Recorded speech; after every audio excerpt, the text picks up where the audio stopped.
Invest when you're 25 years old and you don't know anything about investing in the stock market, but you still want to have $3 million by the time you're old. I brought you to another part of my house. This is the den, also known as Charles' office. Here's how I would invest if I was 25 years old. First, I would open an account with Fidelity.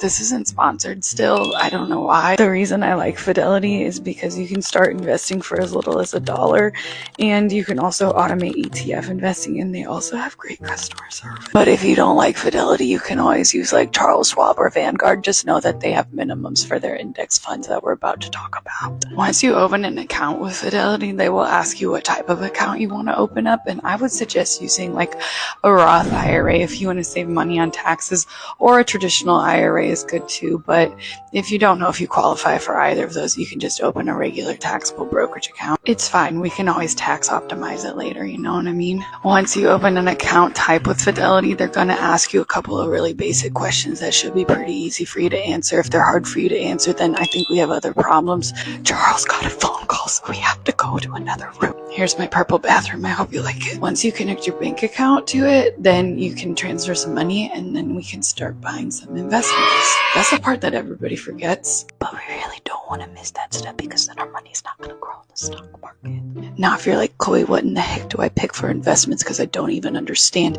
I got you, baby. First option is FXAIX, which is Fidelity's S&P 500 index fund. That's just a fancy term for saying that it has 500 of the biggest stocks in the US inside of it. You can see the stocks right here. They're big ones. And then here you can see, oh God, my finger. You can see this says 500 holdings. And the average annual return for FXAIX is about it's about 11%, just like really good. Like most people can't do better than that, to be totally honest. If you want something that's going to be like a little less volatile, you could do the Fidelity Total Stock Market Index Fund, which is FSKAX. Point is for it to perform how the US stock market does, so it has a representative sampling of every single stock in the US inside of it. But again, look at the top 10 stocks. They're like basically the same as the other one, but notice, there we go. It has 3,800 stocks inside of it, so it's a lot more stocks, which means it's going to be a little less volatile. To buy either of these, you can just go down to transact in your phone, just hit trade, and you can click buy or buy recurring. If you can, it's a good idea to do a recurring investment so that you're investing every month and saving for your future.